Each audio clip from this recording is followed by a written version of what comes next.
അസ്സലാമു അലൈക്കും വറഹ്മത്തുള്ളാഹി. പ്രിയപ്പെട്ട ജിഷാൻ, വളരെയധികം സന്തോഷമുണ്ട്. ഏകദേശം 1.25 മണിക്കൂറോളം അല്ലേ, 1.25 മണിക്കൂറോളം ജിഷാൻ സംസാരിച്ചു. വളരെ സന്തോഷമുണ്ട്. ഇൻഷാ അല്ലാഹ് ഇനി ബഹുമാനപ്പെട്ട അബ്ദുൽ ഹമീദ് ഫൈദിയും അതുപോലെ തന്നെ സത്താർ പന്തല്ലൂർ സാഹിബൊക്കെ സംസാരിക്കാനുണ്ട്. സനാസഫന്റെ ഐഡിയിൽ സനാസഫ അവിടെ ഹമീദ് ഫൈസിയാണോ ഉള്ളത്? സനാസഫ, അതെ, സനാസഫ മൈക്കിലേക്ക് ബഹുമാനപ്പെട്ട ഹമീദ് ഫൈസിയെ വളരെ ബഹുമാനത്തോടു കൂടി സ്നേഹത്തോടു കൂടി മൈക്കിലേക്ക് ക്ഷണിക്കുകയാണ്. അസ്സലാമു അലൈക്കും വറഹ്മത്തുള്ളാഹി.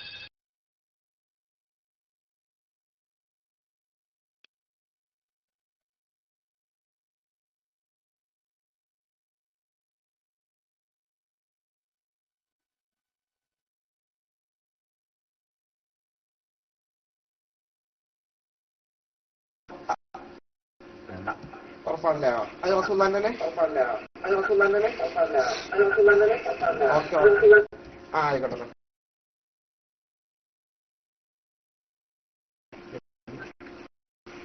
കേൾക്കൂല്ലേ? ഓക്കെ. അസ്സലാമു അലൈക്കും. ബിസ്മില്ലാഹിർ റഹ്മാനിർ റഹീം. അൽഹംദുലില്ലാഹ് വസ്സലാത്തു വസ്സലാമു അലാ സയ്യിദിനാ മുഹമ്മദ് സ്വല്ലല്ലാഹു അലൈഹി വസല്ലം വഅലാ ആലിഹി വസഹ്ബിഹി അജ്മഈൻ. അമ്മാ ബഅദ്. കേൾക്കുന്നുണ്ടാകുമല്ലോ അല്ലേ? യെസ് ആണല്ലേ? ഓക്കെ. ആദരണീയരായ കേരള ഇസ്ലാമിക് ക്ലാസ് റൂമിലെ എന്റെ സഹോദരന്മാരെ, സഹോദരിമാരെ, സുഹൃത്തുക്കളെ, ഇവിടെ ഷാർജയിൽ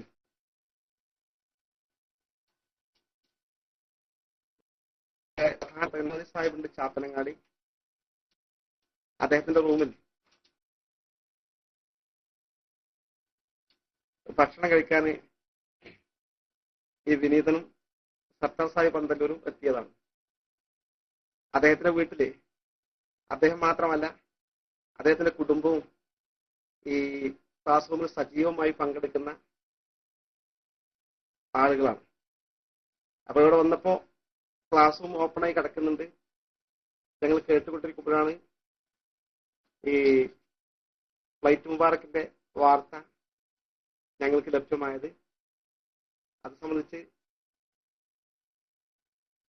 അങ്ങനെ ഒരു നബി സല്ലല്ലാഹു അലൈഹി വസല്ലം തങ്ങൾ കുടിച്ച പാത്രം കാന്തപുരത്തിന് പുതുതായിട്ട് ഇന്ന് ഹസ്രജ് കൊടുത്തു എന്ന വാർത്ത അറിഞ്ഞപ്പോൾ ജിഷാൻ മാഹിയുടെ ക്ലാസ് ഉടനെ ഉണ്ട്. സ്വാഭാവികം ജിഷാൻ മാഹിയുടെ ക്ലാസ് തത്സംബന്ധമായിട്ടായിരിക്കും എന്ന് മനസ്സിലാക്കി. പക്ഷേ ഈ വിഷയത്തെക്കുറിച്ച് കൂടുതൽ പഠിക്കാൻ അവസരം കിട്ടാത്തതുകൊണ്ടായിരിക്കാം അദ്ദേഹം നേരത്തെ ഈ പ്ലാൻ ചെയ്യാത്തതുകൊണ്ട് ആ വിഷയത്തെക്കുറിച്ചല്ല കേട്ടത്. ഏതായാലും കൊടുത്തു എന്ന കാര്യം അറിയാൻ സാധിച്ചു. ബാക്കി എന്റെ ഡീറ്റെയിൽസ് അറിവായിട്ടില്ല. ഏതായിരുന്നാലും ഞാൻ അടുത്ത കാലത്തൊന്നും എന്റെ ജീവിതത്തിൽ കൂടുതൽ ചിരിച്ചിട്ടില്ല. ഇന്നാണ് ഈ വാർത്ത കേട്ടപ്പോൾ കുറച്ചധികം സ്വയം ഇരുന്ന് ചിരിച്ചു പോയത്. ഞാൻ മനസ്സിലാക്കുന്നത് ആ പാത്രം കൊടുക്കുന്ന ആ സമയത്തെ ലൈവ് വീഡിയോ CD കാണുകയാണെങ്കിൽ മിക്കവാറും ആ സദസ്സിലുള്ള ഒരുപാട് ആൾക്കാർ, കാന്തപുരത്തിന്റെ ആളുകൾ തന്നെ അടക്കി പിടിച്ച് ചിരിക്കുന്നുണ്ടാവും എന്നാണ് ഞാൻ മനസ്സിലാക്കുന്നത്. യഥാർത്ഥത്തിൽ ഈ പാത്രം കൊടുക്കുന്ന ഘട്ടത്തിൽ അവിടെ പറയേണ്ടതായിരുന്നു മഹാനായ പ്രവാചക തിരുമേനി മുഹമ്മദ് മുസ്തഫ സ്വല്ലല്ലാഹു അലൈഹി വസല്ലം തങ്ങൾ സ്വപ്നത്തിൽ അറിയിച്ചതനുസരിച്ചാണ് ബഹുമാനപ്പെട്ട അഹമ്മദ് ഹസ്രജി അവറുകൾ ശൈഖുന കാന്തപുരം ഉസ്താദിന് പാത്രം കൊടുക്കുന്നത് എന്ന് പറയേണ്ടതായിരുന്നു. പക്ഷെ അങ്ങനെ പറഞ്ഞു കേട്ടില്ല. അതുപോലെ വികരണം മാത്രം മുഖ്യമായിരുന്നു. നേരത്തെ ഇവിടെ പ്രവാചകത്തിലൂടെ ഷാഹിർ മുബാറക്ക് നേരിട്ട് ഹസ്രജി കൊണ്ടുവന്ന് സനദ് വായിക്കുകയും ആ സനദ് പിന്നെ നസബയായി തിരുത്തപ്പെടുകയും ചെയ്തെങ്കിലും ഇപ്പോൾ തിരുത്തപ്പെടാത്ത ഈ പാനപാത്രത്തിന്റെ സനദിത പരസ്യമായി വായിച്ചുകൊണ്ടാണ് ഇത് കൈമാറുന്നത് എന്നും ഒരു വിശദീകരണം അവിടെ കേൾക്കാൻ സാധിച്ചില്ല എന്നത് കൗതുകം ജനിപ്പിക്കുന്നുണ്ട്. ഏതായിരുന്നാലും ഞാൻ വിലയിരുത്തുന്നത് കാന്തപുരത്തിന് മഹാനായ കണ്ണിയത്ത് ഉസ്താദിന്റെ പ്രാർത്ഥന ഫലിച്ചിട്ടുണ്ടായിരിക്കും എന്ന കാര്യം സുനിശ്ചിതമാണല്ലോ. കാരണം ഉസ്താദ് അങ്ങനത്തെ ആളായിരുന്നു എന്ന് കേട്ട കേൾവിയല്ല, അനുഭവത്തിൽ ബോധ്യപ്പെട്ട കൂട്ടത്തിലാണ് ഈ വിനീതൻ. മാത്രമല്ല കണ്ണിയത്ത് ഉസ്താദ് 10,000-ങ്ങൾക്കിടയിൽ ആ പ്രാർത്ഥന നടത്തുന്നത് കോഴിക്കോട് മുതലക്കുളത്ത് നിന്നും മലപ്പുറം ഇന്നത്തെ സുന്നി മഹൽ നിൽക്കുന്ന വിശാലമായ പാടത്ത് വെച്ചും ആ വിശാലമായ സമ്മേളനത്തിൽ ഇരുന്ന് നേർക്ക് നേരെ എന്റെ ചെവി കൊണ്ട് കേട്ടവനാണ് ഞാൻ. ആ നിലയിൽ അദ്ദേഹത്തെ നിന്ദിക്കപ്പെടുന്നതിനും മുഖം കെടുത്തപ്പെടുന്നതിനും പരിഹസിക്കപ്പെടുന്നതിനും ഇടയാക്കുന്ന വിധം അദ്ദേഹത്തിന്റെ തന്നെ സംഘടനയുള്ള ആളുകൾ ഒപ്പിച്ച ഒരു നാടകമായിരിക്കും ഇതെന്നാണ് പ്രഥമ ദൃഷ്ട്യ ഈ വിനീതനെ വിലയിരുത്താൻ സാധിക്കുന്നത്. അല്ലെങ്കിൽ ഇന്നത്തെ സാഹചര്യത്തിൽ ഒരു കാരണവശാലും ഇപ്പൊ പൊന്മണ്ട ഭാഷ കടെടുത്താൽ കിട്ടിയ മുടി തന്നെ ഒരു ശരിയായിട്ടില്ല, പിന്നെ ബാക്കിയുള്ള മുടി എന്ന് പറഞ്ഞ പോലെ ഈ മുടിയുമായി ബന്ധപ്പെട്ട് ഇതിൽ നിന്ന് എങ്ങനെ ഒളിച്ചോടാൻ സാധിക്കുമെന്ന കടുത്ത ആശയക്കുഴപ്പം അവർക്കിടയിൽ നിലനിൽക്കെ ഓരോ ആളുകളും പ്രധാനപ്പെട്ട ആളുകളും അവിടെ നിന്ന് മാറി ചിന്തിക്കുന്ന ഈ സാഹചര്യത്തിൽ ഞാൻ ഇന്നലെ അല്ലയിലെ ബഹുമാന്യനായ അബ്ദുറഹ്മാൻ മുസ്ലിയാരെ പോയി നേരിൽ കണ്ട് സംസാരിച്ചു. അദ്ദേഹത്തിന്റെ ആത്മാർത്ഥമായ വിശദീകരണം, അദ്ദേഹത്തിന്റെ കണ്ണുകൾ കലങ്ങുന്നുണ്ട് ഈ സത്യം പറയുമ്പോൾ. ഈ തരത്തിൽ പരസ്യമായി രംഗത്ത് വന്ന ഒരുപാട് ആളുകളുണ്ട്. എന്നാൽ ധാരാളം ആളുകൾ പരസ്യമായി രംഗത്ത് വരാതെ അവരുടെ പ്രധാനപ്പെട്ട ഉത്തരവാദപ്പെട്ട ആളുകൾ മനസ്സ് മാറി. എന്നാൽ എങ്ങനെ രംഗത്ത് വരുമെന്നതിനെ കുറിച്ച് ഗൗരവതരമായി ആലോചിച്ചുകൊണ്ടിരിക്കുന്ന ആളുകളുണ്ട്. നമുക്ക് ഒരുപാട് ആളുകളെ കുറിച്ച് നാട്ടിലും വിദേശത്തും അറിയാം. ഇങ്ങനെ അസ്തിത്വ പ്രതിസന്ധി നേരിട്ടുകൊണ്ടിരിക്കുന്ന ഈ സാഹചര്യത്തിൽ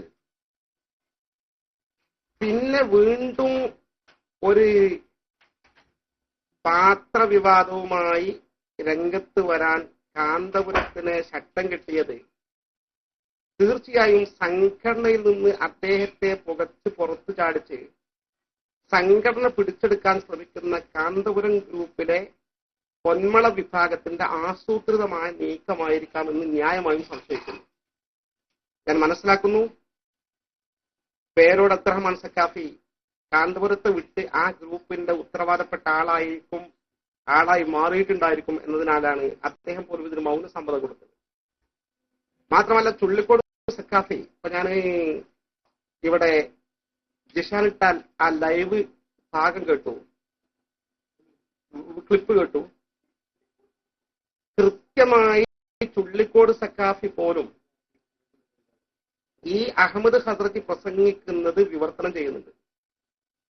അഹമ്മദ് ഹസ്രജ് പ്രസംഗിക്കണമെങ്കിൽ ആ പ്രസംഗം തീർച്ചയായും ഈ പറയുന്ന ചുള്ളിക്കോട് സഖാഫിയും ഹസ്രജൊക്കെ ഇരുന്നുണ്ടാക്കിയതായിരിക്കുമെന്ന് മുമ്പത്തെ അനുഭവം അവിടുന്ന് വിട്ടുപോകുന്ന ആളുകൾ വിശദീകരിച്ച അടിസ്ഥാനത്തിൽ നമുക്ക് വിലയിരുത്താം. അപ്പൊ ശരിക്ക് പറഞ്ഞാൽ ഈ പാത്രം വ്യാജമാണ്, ഈ മുടിയും വ്യാജമാണ് എന്ന് തെളിയിക്കുന്ന വിധമാണ് പാത്ര കൈമാറ്റ ചടങ്ങിലുള്ള പ്രസംഗം. നമ്മൾ നേരത്തെ സ്ഥിരീകരിച്ച കാര്യമാണ്, കിതാബുകൾ സ്ഥിരപ്പെട്ട കാര്യം.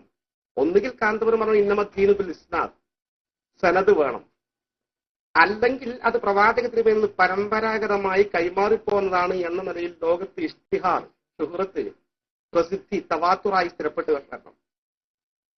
ഈ രണ്ടിലൊരു മാർഗം ഇവിടെ കൃത്യമായി പരസ്യമായി ഹസ്രജ് പറഞ്ഞു, മുടി ആധികാരികമായി അല്ലെങ്കിൽ ഒരു വസ്തു തിരുശേഷിപ്പ് ആധികാരികമായി കണക്കാക്കപ്പെടണമെങ്കിൽ അത് പരമ്പരാഗതമായി കൈമാറിപ്പോന്നു എന്ന് പ്രസിദ്ധമായ നിലയിൽ വന്നതുകൊണ്ടാണ് ഈജിപ്തിലെ ഇന്ന ആളുകൾ ഇന്ന തിരുശേഷിപ്പുകൾക്ക് വലിയ സംഖ്യ നൽകി സ്വായത്തമാക്കിയതെന്ന് വിശദീകരിക്കുന്നതിലൂടെ അതങ്ങനെ തന്നെ പച്ചയായി മലയാളത്തിൽ സാക്ഷാൽ വിവർത്തകൻ അത് വിശദീകരിക്കുന്നതിലൂടെ കൃത്യമായി സ്വന്തം കടിച്ചുകൂടിയ അനുയായികൾക്ക് മെസ്സേജ് നൽകുകയാണ്, ഇതാ ഈ പാത്രവും വ്യാജമാണ്, ആ മുടിയും വ്യാജമാണ്, അതിന് ഈ പറഞ്ഞ സനദില്ല എന്ന കാര്യം നേരത്തെ സ്ഥിരപ്പെട്ടതാണ്, പ്രസിദ്ധമായി മുത്തവാത്തിറായി പ്രവാചകരുടെ കൈമാറ്റ പരമ്പരയോട് കടന്നു വന്നാണ് എന്നും സ്ഥിരപ്പെട്ടിട്ടില്ല.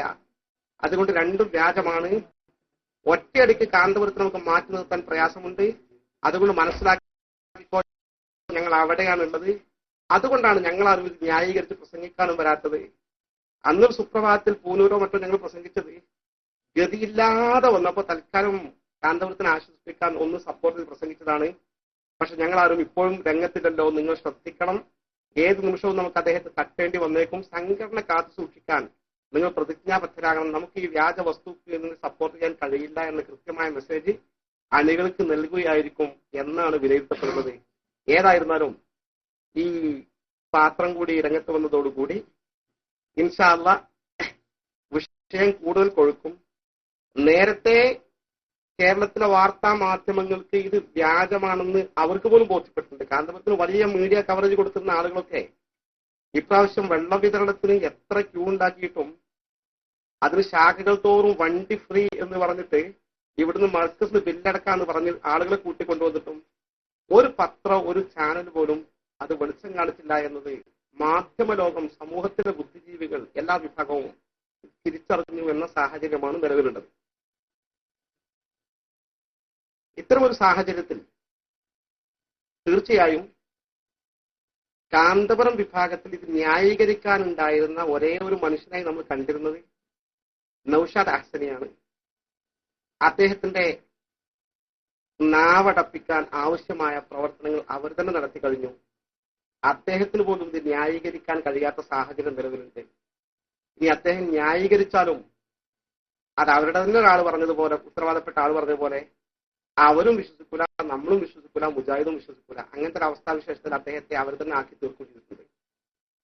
പിന്നെ ഇത് ന്യായീകരിച്ചുകൊണ്ട് രംഗത്ത് വരാൻ ഒരാളുമില്ലാത്ത സാഹചര്യത്തിൽ ഇൻഷാ അല്ലാഹ് പുതിയ പാത്ര വിവാദ വിശദീകരണവുമായി, വ്യാജപാത്ര വിശദീകരണവുമായി നമ്മൾ മുന്നോട്ട് പോകുമ്പോൾ അക്ഷരാർത്ഥത്തിൽ അവർ തീർത്തും ഉപരോധത്തിലാകും എന്ന് മാത്രമല്ല, ഇൻഷാ അല്ലാഹ് അള്ളാഹുവിന്റെ ദീനിന്റെ പേരിൽ പ്രവാചക തിരുമേനി മുത്ത് മുഹമ്മദ് മുസ്തഫ സ്വല്ലല്ലാഹു അലൈഹി വസല്ലം തങ്ങളുടെ പേരിൽ കൊണ്ടുവന്ന ഈ വലിയ തെറ്റ്, ആ തെറ്റ് ഇൻഷാ അല്ലാഹ് തിരുത്തുക തന്നെ ചെയ്യും.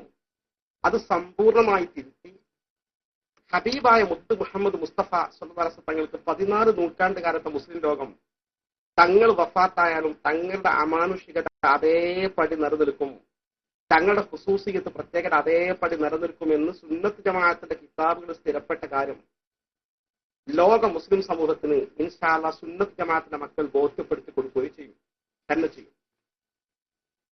അതേസമയം ഒരൊറ്റ കാര്യം ശ്രദ്ധയിൽപ്പെടുത്താനുള്ളത്, ഞാൻ എന്റെ സുഹൃത്ത് ജിഷാൻ മാഹിയോടാണ്. ജിഷാൻ മാഹി അദ്ദേഹം പറഞ്ഞു, ധാരാളം തെറി ഈ വിഷയത്തിൽ ഞാൻ പ്രതീക്ഷിക്കുന്നുണ്ട്. ഞാൻ ജിഷാൻ മാഹിയോട് സ്നേഹപൂർവ്വം ഉണർത്തുകയാണ്, ആ തെറി താൽക്കാലികം മാത്രമാണ്. അത് ജിഷാനെ പോലുള്ള ഒരാള് സത്യം മനസ്സിലാക്കി വഴിമാറി സഞ്ചരിച്ചപ്പോൾ ആ വൈകാരിക ക്ഷോഭം കൊണ്ടാണ് ജിഷാന് തെറി പറയുന്നത്. ഞങ്ങളൊക്കെ ഇതിന്റെ പേരിൽ ഉടനെ അവർ നിർത്തും. ഞങ്ങളൊക്കെ ഇതിന്റെ പേരിൽ ഒരു 100 കൂട്ടം ടെലഫോണുകളും മെസ്സേജുകളും കേൾക്കുകയും ശല്യം അനുഭവിക്കുകയും ചെയ്ത കൂട്ടത്തിലാണ്. പക്ഷെ ആ കാലമൊക്കെ കഴിഞ്ഞുപോയി.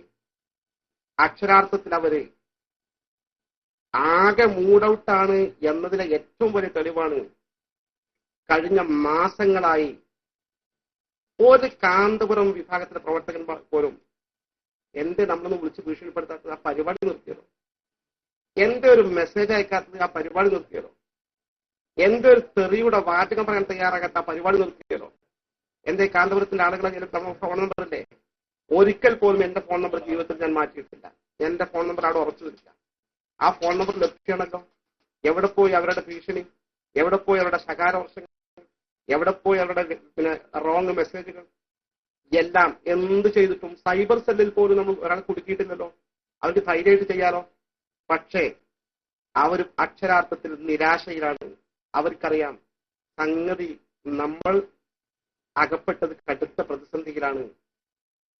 ഇനി അങ്ങോട്ടോ ഇങ്ങോട്ടോ ഈ കടുത്ത ആശയക്കുഴപ്പത്തിൽ ആടി നിൽക്കുമ്പോൾ അവർക്ക് നമ്മളെ ചോദ്യം ചെയ്യാനുള്ള ആർജവമൊക്കെ നഷ്ടപ്പെട്ടിട്ടുണ്ടെന്ന് മാത്രമല്ല, ഇതിനകം പല പ്രധാനപ്പെട്ട അവരുടെ പ്രവർത്തകന്മാരും ടെലഫോണിൽ വിളിച്ച് ഈ വിനീതനെ പോലും ഖേദം പ്രകടിപ്പിക്കുകയും ക്ഷമാപണം നടത്തുകയും ഒരുപാട് പറഞ്ഞു പോയിട്ടുണ്ട് ഉസ്താദെ, ക്ഷമിക്കണം, പൊറുക്കണം, ഞാൻ ഇന്ന സ്ഥലത്തെ ഇന്ന ആളാണ്, ഞാനത് പരിഗണിച്ചിട്ടില്ല. മോനെ നീ പറഞ്ഞു, എനിക്ക് സത്യം മനസ്സിലേക്കോ, വലിയ നമ്മൾ ശ്രദ്ധിച്ചിട്ടില്ല.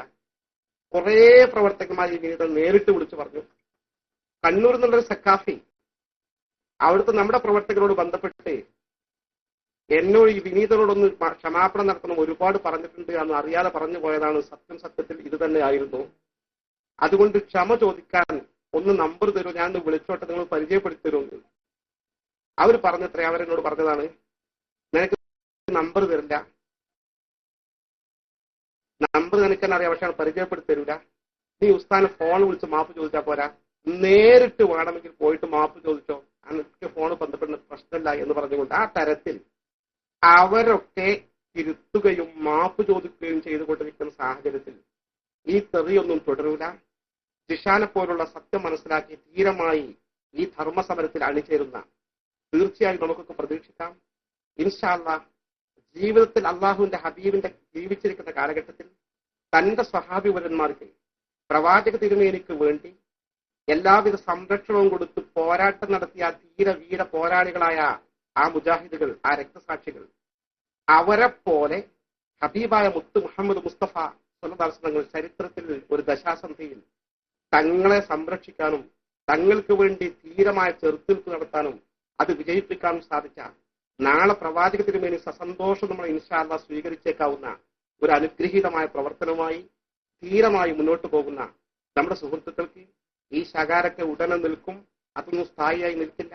നമുക്ക് അള്ളാഹുവിന്റെ ഹബീബിന്റെ റസൂൽ സ്വല്ലല്ലാഹുടെ മുഅ്ജിസത്ത് അവസാനിച്ചിട്ടുണ്ടെന്ന് 100% വിശ്വസിക്കുന്ന കൂട്ടത്തിലാണ് നമ്മൾ. ആ മുഅ്ജിസത്താണ് ഈ പ്രകടമായിക്കൊണ്ടിരിക്കുന്നത്. പാത്രം കൊണ്ടുവരിച്ചത്, വ്യാജ പാത്രം കൊണ്ടുവരിച്ചത് അള്ളാന്റെ റസൂലിന്റെ മുഅ്ജിസത്താണ്. ഈ ആളുകളൊക്കെ തിരിച്ചു കൊണ്ടുവരിച്ച് സത്യത്തിലേക്ക് എത്തിച്ചുകൊണ്ടിരിക്കുന്നത് അള്ളാന്റെ റസൂലിന്റെ മുഅ്ജിസത്താണ്. ഇനി റസൂലുള്ളാന്റെ ഖബറിന്റെ മീതെ ഉള്ള വിരിപ്പ് എന്ന് പറഞ്ഞ് ഇവിടെ കൊണ്ടുവരാൻ പോകുന്നത് സങ്കല്പിക്കപ്പെടുന്ന വിരിപ്പ്, അതിന് നിർമ്മാണം മദീനയിൽ നടന്നുകൊണ്ടിരിക്കുന്നത് ഞങ്ങൾക്ക് വിവരം കിട്ടിയിട്ടുണ്ട്. അതിൽ എഴുത്ത് നടന്നുകൊണ്ടിരിക്കാം. 300 കൊല്ലം മുമ്പ് കാന്തപുരം പറഞ്ഞ ആ വിരിപ്പ് ഇപ്പൊ അതിന്റെ നിർമ്മാണം എഴുത്ത് നടന്നുകൊണ്ടിരിക്കുന്നത് കൃത്യമായ വിവരം കിട്ടിയിട്ടുണ്ട്. ഇൻഷാ അല്ലാഹ് വിരിപ്പ് വരട്ടെ. പാത്രവും വിരിപ്പൊക്കെ നമുക്ക് ഇൻഷാ അല്ലാഹ് കൈകാര്യം ചെയ്യാം. ധീരമായി സമരവുമായി നാം മുന്നോട്ട് ഇതിന്റെ മുന്നിൽ നിന്ന് പ്രവർത്തിച്ചത് വിജയിപ്പിക്കുന്നതിന് വലിയ പങ്ക് വഹിച്ച എന്റെ പ്രിയപ്പെട്ട കേരള ഇസ്ലാം ക്ലാസ് റൂമിന്റെ പ്രഗത്ഭരായ സംഘാടകർക്കും പ്രവർത്തകർക്കും ഇതിന്റെ സജീവമായി പങ്കെടുക്കുന്ന എല്ലാ സുഹൃത്തുക്കൾക്കും എല്ലാവിധ ആശംസകളും നേർന്നുകൊണ്ട് വിജയവും നേർന്നുകൊണ്ട് അവസാനിപ്പിക്കട്ടെ. ഇൻഷാല്ലാഹു അലാ മുഹമ്മദ് വ ആലിഹി വസഹബിഹി അജ്മഈൻ വൽഹംദുലില്ലാഹി റബ്ബിൽ ആലമീൻ. ദുആ ചെയ്യുക. അസ്സലാമു അലൈക്കും.